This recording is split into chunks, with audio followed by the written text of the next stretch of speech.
Hello, everybody, and welcome to the Pat's Pulpit Pregame Preview. Here to talk about Week 12 of the NFL season for the New England Patriots. But before we jump into that, it is Thanksgiving week, and I am here with my good buddy Alec Shane. Alec, how was your Thanksgiving, and how are you doing? Hello, Rich. I'd be lying if I said I wasn't still in a bit of a turkey coma. You realize that after a massive meal and a whole lot of hydration, it takes a couple of days to recover. So while the players in the NFL are all preparing for an athletic endeavor, I'm still trying to get off the couch and recover myself from the meal. But hopefully, I will not have to do that until after the slate of football games because it's a crazy week in the NFL. Not a lot going on. Some games are already in the books, and the Patriots are finally seeing some divisional opponents. Yeah, it's good to finally bring home the family a little bit, for the Thanksgiving season. I'm happy not to have followed the Tom Brady diet, which would have been just absolutely a nightmare during Thanksgiving. And what is also a nightmare and what presents a really good segue, Alec, is this week's slate of games. Because looking up and down this week, what are the good games? I see, in my opinion, just one game that is of any interest to a national market. It is the Saints facing the Rams, because those are two of the top teams in the NFC. Other than that game, Alec, are any of them of interest to you? In terms of from an objective national perspective, absolutely not. And the fact that you had to say the Saints versus the Rams is the exciting game of the week, that is 2017 in a nutshell, my friend. But in terms of from a Patriots perspective, there are two games that kind of have some relevance. There's Bills going to Kansas City to play the Chiefs, who are coming off a pretty embarrassing loss to the Giants. And then you have the Raiders hosting the Broncos, an AFC West matchup. I feel like whoever loses that AFC West game, their already dwindling playoff hopes are more or less gone. And with the Chargers' convincing victory on Thursday against the Cowboys, I think San Diego or Los Angeles, is primed to steal that division now. It's true. It's true. And so let's talk about this Bills Chiefs game, because it looks like they're going back to Tyrod Taylor out in Buffalo, which means that their Week 11 decision to bench him for rookie Nathan Peterman, who promptly threw 5 interceptions in the first half against the Chargers, just looks like one of the big coaching blunders of Sean McDermott's early career. Do you think that the Bills have any chance of pulling the upset against the Chiefs in Arrowhead? Because this is a game, in my opinion, that could be a win-win for New England. No, it really could. And it's funny. You look at the Chiefs, they have to be angry and frustrated with their loss to New York Giants. That cannot be sitting well with them. Buffalo's probably angry at the way their coaches mismanaged their quarterback situation. They probably want to play well for Tyrod Taylor. I feel like the team likes him. The players like him. They want him to be the guy for this season, at least. It's clear he's not in their long-term plans. So you have two teams coming off pretty embarrassing losses who kind of need this game to get themselves back on track. Both are very much alive in the playoff hunt. It's not like this is a game with two teams who are out of it. The question is, can the Bills not only bounce back with Tyrod Taylor, but do so on the road in Arrowhead, which is a very tough place to play against Alex Smith and the Chiefs, who are at home and who really need this win as the Chargers continue to get hot. And I just don't see that happening. I feel like the Chiefs win this one and win this one pretty convincingly. Yeah, I agree with you. And the Chiefs, they've lost 4 out of their past 5. The Bills have been on a roller coaster ride this entire season.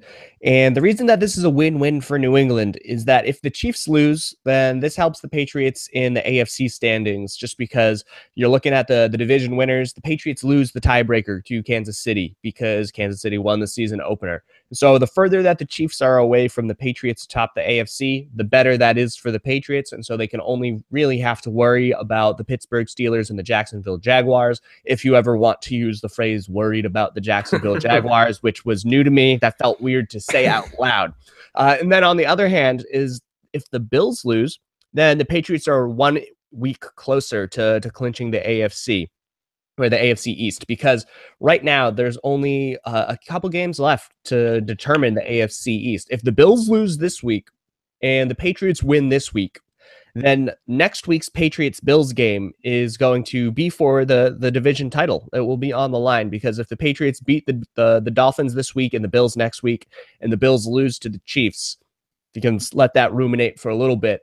Then the Patriots win the AFC East. Week 13, that gives them the final part of the season just to focus on their positioning in the AFC, hoping to get that first round bye and possibly even home field advantage. So this game could go either way for the Patriots. Both of them are favorable. I just expect the Chiefs to win.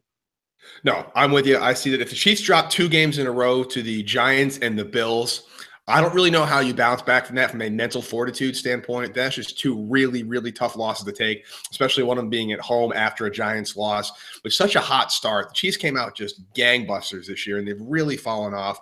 I'm not sure if that's a coaching thing, if it's a health thing. I don't know what it is, but I feel like Kansas City needs this game way more than Buffalo does, and that's going to show that on the field in a couple hours. The other game in the AFC West, Oakland, Denver. This game should have been another huge, awesome matchup that just wasn't because both teams disappointed. Denver is starting Paxton Lynch against the Raiders. Will that be any kind of galvanizing effect on the team, Rich, or does Oakland come in here and take care of business? Honestly, I don't know if the Broncos have any shot for the rest of the season, and I'm very confused by John Elway's decision to go out to the media and say that his team is soft.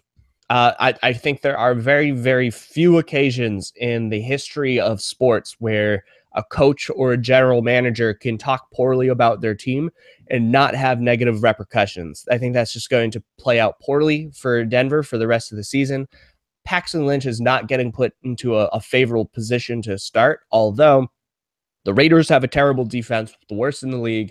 He will be throwing to Emmanuel Sanders and Demaryius Thomas, so he does have an opportunity. I just don't believe that his chance to shine, if he gets the final 6 weeks of the season or however many more games he gets, I just don't think that this is the best time and opportunity for him to make a debut, to make a statement that he deserves the starting spot, because I think everyone on the team is just mentally exhausted, and their defense I'm not saying that they've given up. They're still playing at a high level. It's just that they're not able to carry the team as much as they had been in the past, and it's just because the weight of carrying the offense has broken their back. No, it's true. You have to imagine if you're that defensive unit for Denver, you know how few, no matter how little points you hold your opponents to, odds are offense is going to score less than that. And knowing that going in, where you basically have to pitch a shutout every single week to even have a chance to win, has got to be really demoralizing and very deflating for a team to come in there and have to do that. Although, I mean, I like Paxton Lynch. I think he deserves a shot in the NFL. They've drafted him pretty high, figuring he'd be the guy at some point. So I'd like to think they'd give him at least the rest of the season to see if he has any chops whatsoever, if he can throw the ball. Otherwise, Denver's looking for a quarterback again in the offseason, and it's back to square one. So I feel like this game is actually way more important for the Broncos than the score or the record would indicate. Yeah, absolutely. And I don't think either of those teams really have a chance of making the playoffs. So this is all about the future implications. Raiders, we know what they are. They have Derek Carr. They have Khalil Mack, Amari Cooper. They have some talented players. They have a strong offensive line, but they regressed a lot in the fact that they weren't able to win as many close games this year against a more difficult slate of opponents. You know, last year they were playing a really easy schedule. They were able to go 8-1, 9-1 in single score games, and that's very, very unsustainable. This year they're playing more difficult opponents because of their record last year, and all of a sudden they're not winning at such a high clip, and so they've regressed. And they're making their way up. They're continuing to go. They just don't have a defense necessary to compete, especially in a division that has really good defenses. I mean, the Broncos are very good. The Chiefs are very good. And the Chargers, they are apparently very good, if not just completely infuriating. So they have a good defensive line. The Raiders have potential, but this isn't their season. This is all about next year. The Broncos, this is going to be a real gut check moment. And this will be whether or not, they can bounce back from this, or they just need to break it up and just start over again. Yeah. Speaking of teams who's not their season, the Miami Dolphins have had too many injuries. Jay Cutler's not getting it done. He's in a concussion protocol. Matt Moore's been their quarterback. They just haven't had the season they've wanted to have, especially coming off a playoff campaign last year. Definitely a step back for the Dolphins, playing their first game of the year against New England this late in the year, which is pretty phenomenal. The Patriots are hosting the Miami Dolphins. Early thoughts on this game coming up, Rich? Yeah, this is an interesting game just because it's so late in the year. As you said, the Dolphins, they are 4-6. They have lost their past 4 games. So what are they? Are they a team that is actually a competitor, or are they just completely falling on their face? I think that they were one of the most overrated teams in the NFL last year. They had a negative point differential and still made the playoffs, which just indicates that they were extraordinarily lucky and that they just didn't have a sustainable way to continue to win games, because it's hard to win games if the other team scores more points. And so right now they're on a 4-game losing skid. They lost to the Ravens 40-0, which is just bad. Really, really bad. They lost to the Raiders 27-24. They lost to the Panthers 45-21, and they lost to the Buccaneers 30-20. And so these are not great teams. The Panthers are doing well. They beat the Patriots as well. They're in the second place in the NFC South. They are, I think they're the current fifth seed in the NFC. They're a good team. The Ravens, the Raiders, and the Buccaneers are all atrocious. And the Dolphins just aren't getting it done. They're riding a 9-game streak where they turn the ball over. That's just inexcusable, and you can't win the game when you keep doing that. Their defense, they seem to have deteriorated a little bit in the secondary, which is just, again, not the direction that you want to be going to in the second half of the season. This is a Dolphins team that I talked about the regression with the Raiders. It's hitting the Dolphins even harder. The Dolphins just don't have a complete team. As you said, they're dealing with injuries. They just don't have the talent necessary to overcome just the weaknesses on the rest of the roster. And looking at their offense a little bit, Alec, they traded Jay Ajayi, who was their top running back, to the Philadelphia Eagles just to send a message, apparently. I'm not sure. So now they got Kenyon Drake and Damian Williams splitting carries in the backfield. At wide receiver, they got Devontae Parker on the outside, Jarvis Landry in the slot, and Kenny Stills as the Z, who's just running deep down the field. Whether it's Jay Cutler or Matt Moore, do any of these players kind of make you nervous, or do you think that the Patriots have favorable matchups across the board? It's funny. I feel like who is the Miami Dolphins starting running back in 2017 is a good pub trivia question, because no one really knows. Ajayi's gone. If you had to tell me right now who they were without you listing them, I probably would have gotten maybe one of the two. I would have gotten Drake, but the other one, I would have no clue. They're splitting the carries. They're not doing the job they're supposed to be doing. They are not a factor as a run game, as a running team. In terms of the wide receivers, Jarvis Landry's a talented guy. Kenny Stills is a deep threat. I feel like Jarvis Landry on Malcolm Butler is most likely what we'll see. Maybe you disagree and you feel like Stephon Gilmore is going to be on Landry, but I feel like Landry has the skill set to be maybe a poor man's Emmanuel Sanders against Malcolm Butler, and we saw what Emmanuel Sanders did to Malcolm Butler a couple weeks ago against Denver. But other than that, if they can shut him down, shut Jarvis Landry down, I just don't really see these receivers and even these tight ends with a much diminished Julius Thomas and I don't even know how old Anthony Fasano is, 33, 34. So I don't think there's really a whole lot of tight end strength and catching ability to match up with Pat Chung and the job he's been doing on linebackers and, on tight ends this season. I just don't see the matchup working out in Miami's favor other than Jarvis Landry on some amalgam of Malcolm Butler and safety help, or maybe Jonathan Jones and whatever it is, especially, as you said, with Jay Cutler, who's concussed, and Matt Moore, who is adequate at best throwing them the ball. If the Patriots come out gangbusters, come out early, disguise their coverages, and make it game number 10 straight with a turnover, this one could be over kind of early.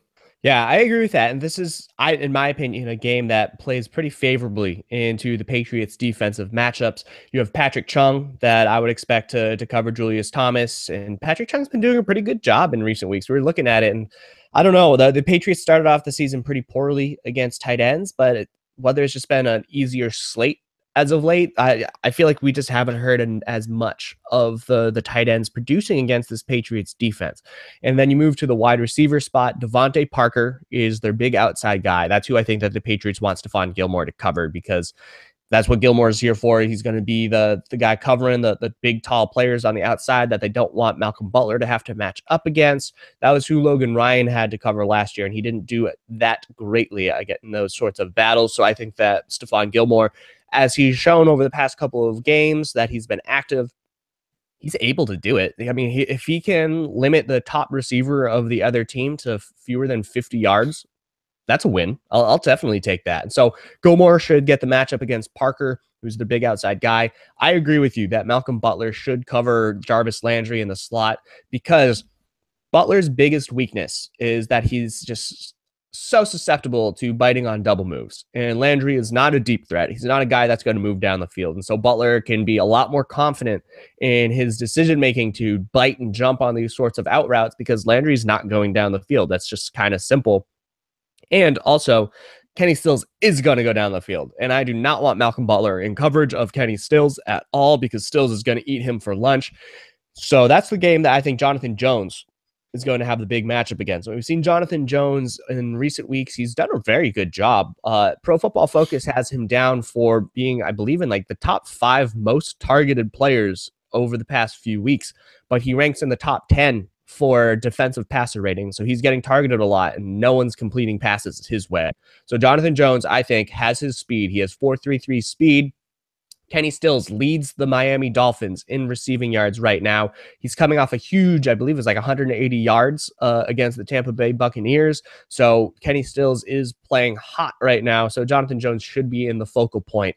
And so the matchup between Jones and Stills is the big matchup, in my opinion, that we need to watch. And Jones is my defensive X factor for New England.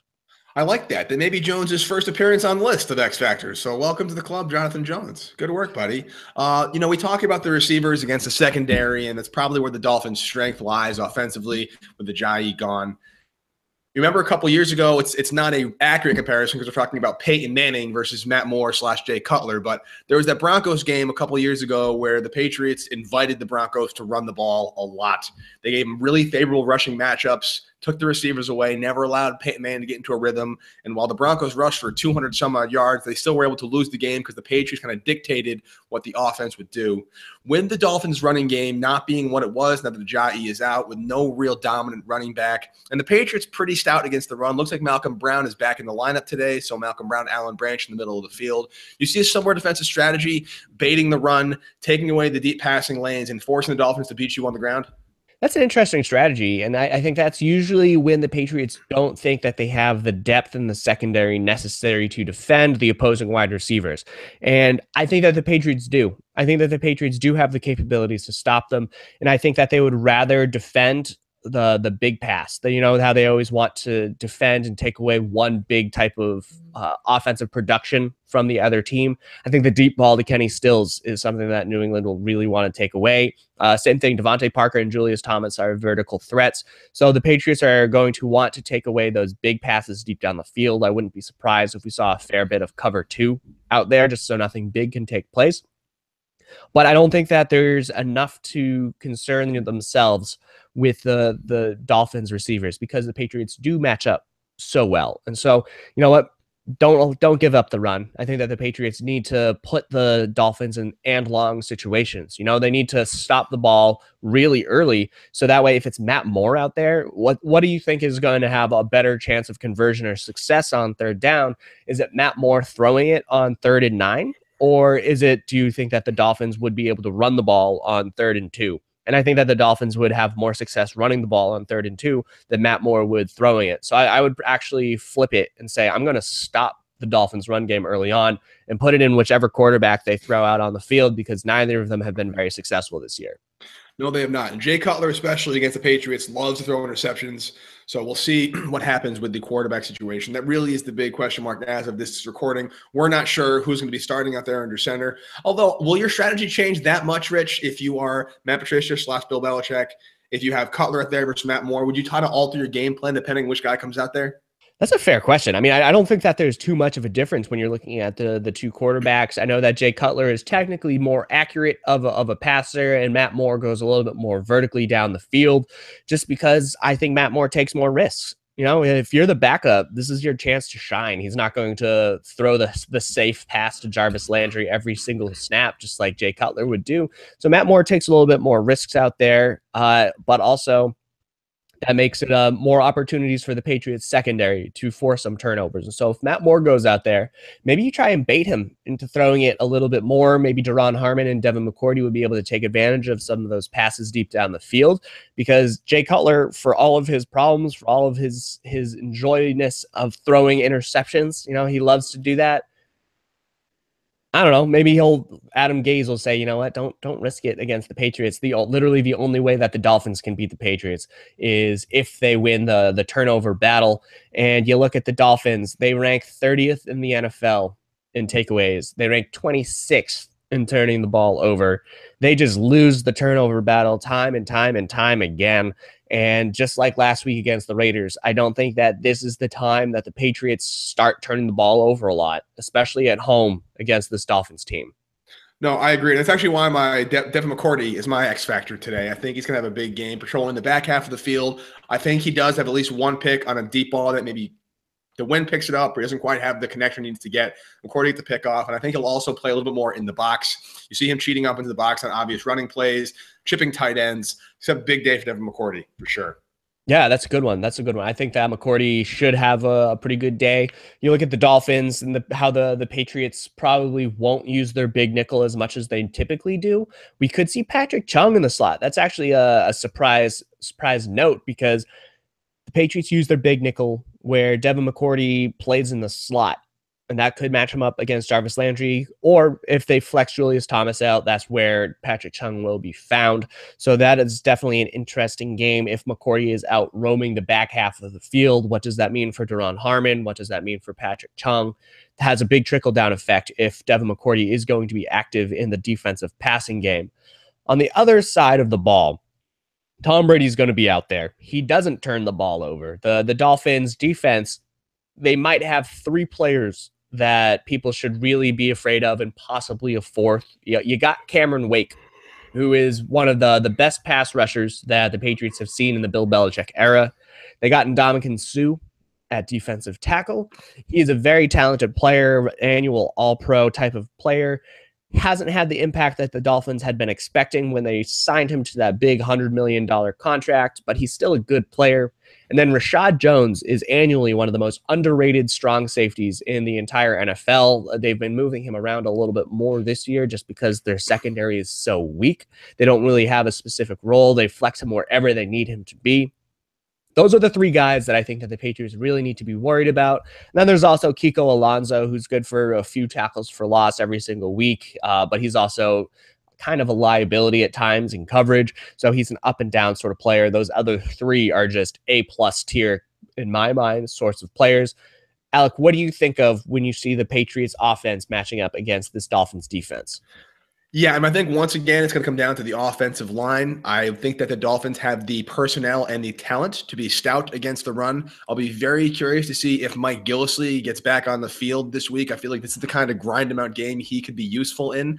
I'm really curious as to why he hasn't seen the field that much, regardless of the fact that Burkhead, Dion Lewis, James White have all been playing very well and offer a better coverage mismatch in terms of receivers. But I'd love to see the Patriots do just one kind of ground them out, pound the rock game. And this would be a great game to do it in. So they can impose their will in the trenches against that defensive line with Ndamukong Suh, with Cameron Wake, with Kiko Alonso. If they can do that early and show them if you take your best players and we can still run the ball on you, that's a very demoralizing factor. But more than that, it's not really how Belichick operates. He doesn't really go strength against strength, right? He goes strength against weakness. He finds your weak spot and he picks on you all day. And I'm looking at the Obi, was it Monifanwu, I think his name was, in the Raiders, where Belichick kind of just targeted him nonstop. He got lit up like a Christmas tree. It's the Christmas season, so it makes sense this time of year. But who do you think the guy is, Rich, on the Dolphins defense, maybe in the secondary, that Tom Brady's going to single out, he's going to pick on, and have a really, really rough flight home on Monday? That's a very fair question. I mean, you look at this Dolphins secondary, and there are a lot of holes. Xavier Howard is their starting cornerback. They shuttled away Byron Maxwell this year. They cut him. So Cordrea Tankersley has stepped up as the starting guy opposite. Nate Allen is playing a little bit with Michael Thomas out there at safety, TJ McDonald all complimenting Rashad Jones out there at safety. Again, it's a mix. It's a hodgepodge due to all of those injuries, so who knows how much each one of them are going to play. Then you got Bobby McCain as their slot guy, and he's just not very productive.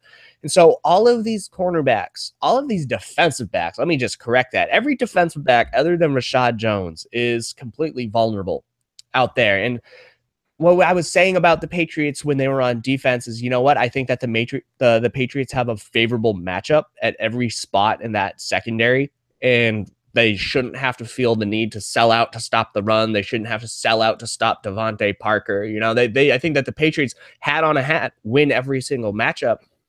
I think the same thing applies with New England on offense, where no matter how the Dolphins try to match up against these Patriots players, Patriots got the win. You know, I think that the Patriots have a very favorable grouping off of this one because Xavier Howard, Cordrea Tankersley, the scouting reports on them, tall, lanky guys. They're kind of perfectly built to do the Seattle Seahawks cover 3 sort of style of defense. But those are always very, very susceptible to those in-cuts, out-cuts, those quick change of directions, whip routes, crossers. Patriots, that's kind of their bread and butter.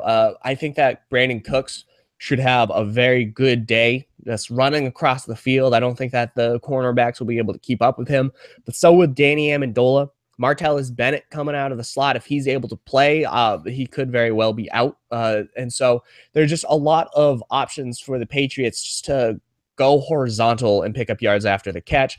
That's the way that they win. Don't worry too much about tackling vertically until, of course, you get a favorable matchup with Rob Gronkowski. If you can find a way to get Rashad Jones covering someone, anybody else, that gives Gronkowski the most favorable matchup on the field, and he should be able to pick up 30 yards a clip if he's covered by anyone else on the Dolphins roster.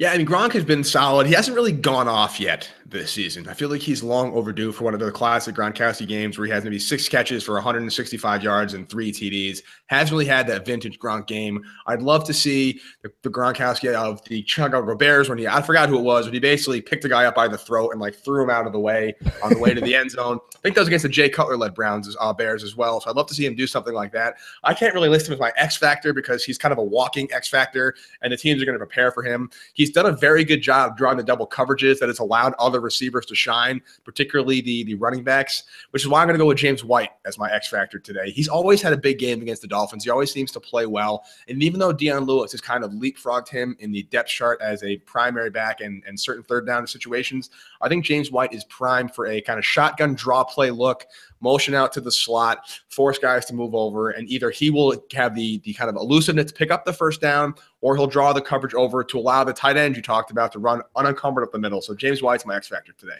Interesting. Well, I'm going to go toe-to-toe with you on this one because I was going to choose a different Patriots running back. And part of that is due to the Dolphins defense kind of struggling in the run factor over recent weeks. They allowed 174 rushing yards to the Baltimore Ravens. They allowed 294 rushing yards to the Carolina Panthers.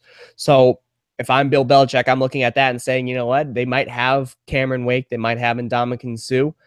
Everywhere else is a favorable matchup in that run game. So if the offensive line, who I can't pick as an X factor as a whole because they've just done enough, I think that they're solid. You know what they're getting. They've been playing very well as of late. Rex Burkhead is going to be my X factor. I think Deion Lewis is going to get his, but Rex Burkhead has been creeping up the chart. He's been creeping up. He's a stout runner. I think Deion Lewis is a little bit more shiftier. He's got some power. He's got quickness, but I think Burkhead is just the hammer, especially if Gillislee has had such a reduced role. That's where Burkhead comes into play. So Rex Burkhead has built his rapport with Tom Brady as a receiver, and he's running the ball pretty well. And so if the Patriots are going to chew up some yards off of the ground, I think Burkhead could be that guy, really get the chance, just because I would take Rex Burkhead getting into that second level against the Miami Dolphins and just lowering the shoulder, moving the chains, and they could just try and grind out this game very, very slowly. I like that. I like Rex Burkhead. I think he's really done the most with the reps he's been given. Has shown Bill Belichick why he brought him in. Detractors are been silenced because of the special teams value, the running game he offers. I like him. Again, I would like to see Mike Gillislee get on the field, get some reps, but who knows whether or not he's really in the long-term plans for this season. We will soon see. Speaking of Burke, Matt Burke is the defensive coordinator of the Miami Dolphins. He's got a very tall task ahead of him today. If you're Matt Burke, what is your strategy for beating this Patriots team? Just drop down and cry just because I don't think that they have a good chance. So the thing that you need to know about this Dolphins defense is that they're not terrible against in the middle of the field. You know, they rank 16th in the league in yards allowed, which is just as average as it gets by definition. So they don't give up as many yards as, say, the Patriots or the Raiders do. So they're pretty okay in between the 20s. But where the problem happens is inside the red zone. And so the Dolphins, they rank 31st on defense in red zone, and they just roughly the same in goal-to-go situations. So if teams are able to get into that red zone, they're likely to score. And that's kind of been a problem for the Patriots in recent weeks, where they've been able to get down to the red zone no problem, but then they stall. So there should be a good opportunity for the Patriots to really say, all right, are we able to generate all of the yards and then put it into the end zone finally. Or if we face the weakest red zone defense in the league and we still can't get it done, then we need to do a lot of soul searching. So if I'm the Dolphins, if I'm Matt Burke and I'm looking at this opportunity, I'm just going to say, you know what, we really need to clamp down in between the 20s because that is where we make our bread, and just hope that the Patriots struggles inside the red zone continue, because that's really the only way that the Dolphins will be able to keep up pace, because I don't see that the Dolphins offense will be able to move the ball against the Patriots, who have, allowed opponents 17 or fewer points the past 6 weeks. I really don't see that changing. And, you just got to force a few turnovers. That's all they can do. But I don't see any of that happening.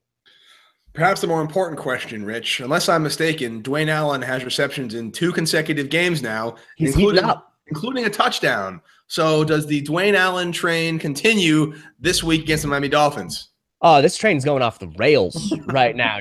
According to my statistics, he's going to have either 3 catches or 4. Are we going up +1 every week, or are we doubling it? Who knows? This will prove it. Dwayne Allen, my prediction for him: 4 receptions for 45 yards and a touchdown. This is going to be a big day for him, and everyone will be just like, Dwayne Allen, he's the tight end of the future. I'm banking on this one. I'm still riding heavy on it. Well, I am going to mark that prediction up: 4 for 45 and a TD. And Rich Hill, while you're making predictions, may as good a time as any to make an actual game prediction. Perhaps you have more chance of making that one accurate as opposed to this one you just made. We both had the Patriots winning last week. Neither of us had them blowing them out the way they did. I believe you were a little closer than I was with your prediction, so I'll let you go first. Patriots, Dolphins, what do you got? The Patriots are favored in this game by 17 points. Wow. And I don't normally like to go with the over on such high spreads because it seems like it's just baiting people. And I'm going to go with the over. I'm going with the over on this one. I think that the Patriots have the stronger team, top to bottom, offense, defense, special teams. They have better coaching. They don't turn the ball over. They've been forcing turnovers pretty well, actually, if you think about it. They've forced 5 turnovers their past 3 games. They've turned the ball over 0 times. So if the Patriots are able to win the turnover battle with a +2 margin, Patriots are going to be sitting pretty. So I'm going to go with the Patriots extending their streak of opponents scoring 17 or fewer points. And I think that the Patriots are going to crack the 30-point barrier. Patriots are going to win this one 31-13. 31-13 blowout. I would love to see that. Everything you said makes sense, Rich, but this is a divisional game. There's something about divisional games where, as with pretty much everything in 2017, who knows, it kind of goes off the rails a little bit. Pats are coming off 2-game away stretch where they were in a high altitude. Thanksgiving week might be a little weird. Who knows if that affects your body at all, your recovery time. I'm not saying they lose this game if they don't, but I don't know if it's going to be a blowout. I'd love it to be. Divisional games are always kind of a crapshoot a bit. They're at home. This is at Miami. It might possibly be a different game, but I do not see the Patriots losing at home today because they are pretty solid at home despite a couple of early season hiccups. I think the Patriots don't win by 17, but they do win by 10. Once again, they hold them to 17 points exactly. Patriots 27, Dolphins 17.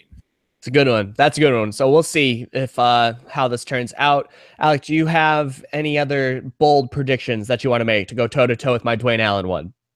All right, I'll make a bold prediction. I will say, if we're going to make bold predictions, I'm going to go with James Devlin catches a touchdown pass today. Really? That would be the first touchdown pass to James Devlin in the regular season of his entire career. That would be incredible. I'm all for that. Rock on. Yeah, and so we'll see if all of these come true. We'll have all information at patspulpit.com. We'll have our podcast out Monday night to be published on the site Tuesday morning. Alec, do you have any final thoughts? Hope you all had a great Thanksgiving, and here's to a good week of football. Absolutely. Until next time, Alec, have a good one. See you, bud.